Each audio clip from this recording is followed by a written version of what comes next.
guys, it's Emma and I'm back today for you with another video. And today I wanted to do something a little different, okay? I wanted to combine books, something I love, with anime, something else that I love. This video is going to be a recommendations video recommending you guys books if you guys liked the anime Fairy Tail. Now, Fairy Tail, even though I do have my gripes with it, okay? It's not a perfect anime. I'm gonna tell you that right now. But it is one of my favorites, okay? It has such a special place in my heart because this anime was like the stepping stone for me to get into anime. It's got that awesome friendship dynamic. I know that one of the gripes with Fairy Tail that a lot of people have is that the main characters always win. I don't care, okay? I love it when my characters win. I don't get sick of winning. Basically, all of these books that I'm gonna be recommending to you guys are going to have elements that I see in Fairy Tail, or that just books that I think remind me of Fairy Tail, okay, in some way, shape, or form. Before we get started, I would really appreciate it if you guys would go down to the description box below. The first link that I'm gonna have there is a link that's gonna take you to a donation page where you guys can donate to victims of the Lahaina fires in Hawaii. Even if you don't donate, I would really appreciate it if you guys would, spread the word about it, and just to give our support to Hawaiians, okay? Because at this moment in time, a lot of people are more concerned about their vacations than they are about human lives. So I would really appreciate if you guys would look down there for that link, and obviously for the other links I have there as well. And also down in the comments, let me know if you guys have seen Fairy Tail, what your favorite character of Fairy Tail is, whether you like the anime at all, and whether or not you've read any of these books, and whether or not you agree with any of my recommendations. Okay, so without any further ado, let's get right on into it. So the first book that I want to recommend to fans of Fairy Tail is Unkindness of Magicians by Kat Howard. This book is set in New York with the Unseen World, which is essentially a secret society of wizards, and all of these wizards belong to family houses, and every 20 years, each house selects a champion in order to go and compete in a set of duels, right? And we follow Ian, who has decided to be a champion for his father's rival, like chief rival. So there's tea there. And then we also have a character named Sydney, who is basically like a dark horse in the running. Nobody really expects her to win, but she's actually like just a badass, okay? And so everybody's kind of intimidated by her, and she has a score to settle with the magical world itself. So the reason why I want to recommend this book to fans of Fairy Tail is it's wizards. It's wizards, all right? 1 + 1 = 2. I don't, you know what I mean? Simple math. No, not only that, okay, but the magic system in here is really cool. It gets pretty dark at times, which I enjoy.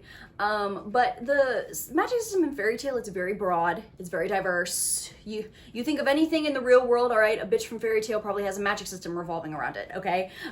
So I thought that, just the interesting magic system would be really cool for fans of Fairy Tail to read. The possibilities are now endless for damn near any type of magic system to be had, okay? So I really liked this book. It's really quick, it's a really fast read, and it's just got a lot of really interesting twists and turns, and just the magic in here is one that I thought was really, really cool, and honestly a magic system that I haven't seen very often, probably let alone anywhere. The next book that I want to recommend to fans of Fairy Tail is The Final Strife by Saara El-Arifi, okay? This book is based off of African and Arabian mythology, and it is set in an empire that has a caste system by what color your blood is. At the top, we have the Embers. They bleed red blood, and they are the aristocracy in the ruling class. And then under them, we have the Dusters, who bleed blue blood. They are the working class, and they are treated under slave-like conditions. For example, I think after 10 years old, they don't get an education anymore. They're sent to go work. And then we have the Ghostings, who are the lowest class in this empire. They bleed translucent blood. They are the servant class, and they have their tongues and hands cut off at birth. We follow Scylla as she is wrapped up in this coup that they plan to use to overthrow the Embers and their society and essentially create a completely new one to where nobody's oppressed. I wanted to recommend the Final Strife to fans of fairy tale based off of purely its magic system. Okay, throughout the book we see that the Embers are the only ones that can wield this magic system. They can create blood runes with their red blood, therefore making inventions work, causing lanterns to light up, basically magic, you know? And so Scylla wants to be able to wield blood runes and, you know, be able to make them work, essentially. She wants to be able to make blood runes. And I've seen a lot of fantasy try to, you know, make blood-related magic work. I think this is the best, or one of the best examples of blood magic I've ever seen in books. You have to have like a contraption like that staples onto your wrist. It's a whole thing, okay? And you also have to like learn what language to write. It's just really cool, okay? So I would say that if you're looking for a unique magic system, definitely go for the Final Strife. Next, we have Every Heart a Doorway by Seanan McGuire. This is a series of novellas, or novella-sized books, I should say, about children who go into different worlds through magic doors. And these children are then spat back from those magical worlds back to our world, and the ones that can't essentially handle the transition back to our world are sent to this school where they get to live with a bunch of other kids who have also been spat back into our world. And a lot of them are still trying to find their doors. And at this school, you know, we follow a bunch of characters, but the main thing about this school is that somebody is murdering everybody. I want to recommend this to fans of fairy tale because of the friend group trope in here, okay? The friend group trope in here is amazing. It's literally a motley crew. It's found family, all right? All these kids feel isolated from their families because their families don't know what's going on. Their families don't know what they've gone through, okay? Time in those magic worlds is different from how it was in this world. So some of them have felt like they've spent years in a world that they now feel like doesn't want them anymore.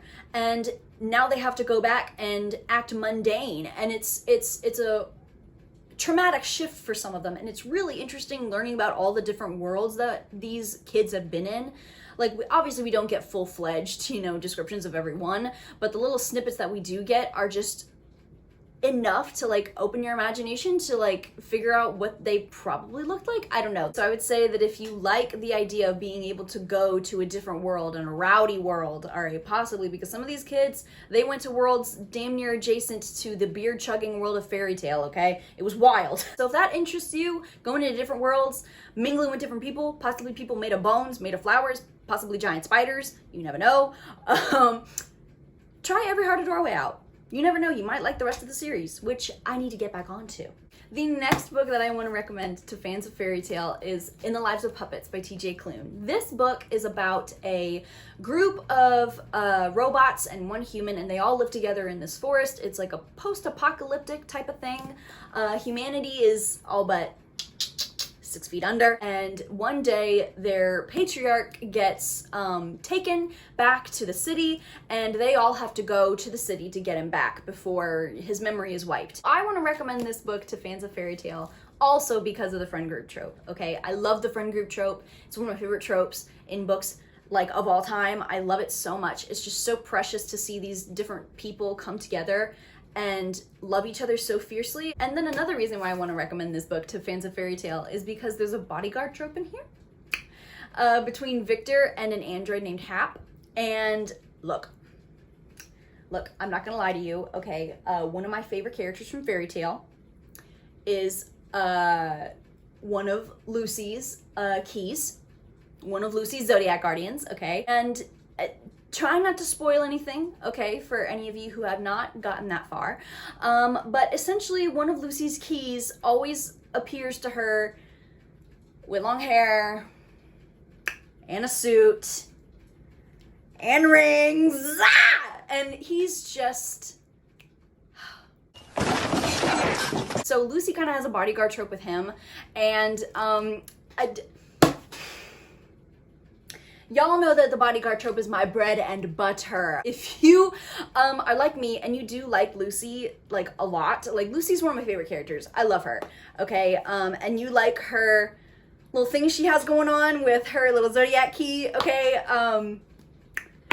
Try this one out. And lastly, this book is also really cozy, which at times fairy tale is, you know, when they're not chugging beer. But no, I would say that if you are a fan of fairy tale, you really would probably like this. So the last book that I want to recommend to fans of fairy tale is Cemetery Boys by Aiden Thomas. This is a book about Yadriel, who wants to be a real brujo, but his traditional family won't accept his gender. Meanwhile, his cousin has been murdered. So while the family is trying to figure out who murdered the cousin, Yadriel and his best friend go to perform a ritual that will summon the ghost of his cousin so that he can help his family figure out what happened. They end up summoning the wrong ghost though. They end up summoning the ghost of Julian Diaz, who was also murdered, who used to go to school with Yadriel. And so Yadriel and Julian strike up a deal. Yadriel will help Julian figure out why he was killed, and Julian will help Yadriel to figure out, you know, what happened to his cousin. And a romance may or may not spark between the two of them. I would like to recommend this to fans of fairy tale because it's also magic, okay? It's brujos y brujas. Latin American magic, okay? Familial magic, magic that stays within the family. And it's really cool to see Yadriel and how his family, you know, interacts with the magic, keeps it safe. Another reason why I would like to recommend this to fans of fairy tale is because it's also helping someone from beyond the grave. There's an arc in fairy tale that involves Grave Fullbuster, okay, where he essentially comes into contact with a person from his past who is now dead. And said person from his past that is now dead is helping them from beyond the grave in ways that I cannot elaborate on for fear of spoilers. So if you want to know what I'm talking about, you should definitely watch Fairy Tale. There you go. So I would say that if you're a fan of Fairy Tale, you might like Cemetery Boys. It's okay. It's got a really interesting magic system that goes back generations and generations and generations. Okay, it's got humans and ghosts working together. We've got a solid friendship. We've got a romance. Okay, we have LGBTQ plus representation in here. It's just such a good book. It's such a fun book, and I think there's a sequel coming out. So you guys, those were all the books that I would recommend to fairy tale fans. I hope that you enjoyed. I hope that you guys will take some recommendations from this video, because even if you don't like fairy tale, I'd say that all of these are pretty good books, okay? I wouldn't recommend them to you if I didn't think they were good, okay? So with that being said, you guys, I hope that you've enjoyed. I hope that you will continue to look out for more stuff on my channel. I hope that you're staying safe, and I hope that you have a good rest of your day. Goodbye.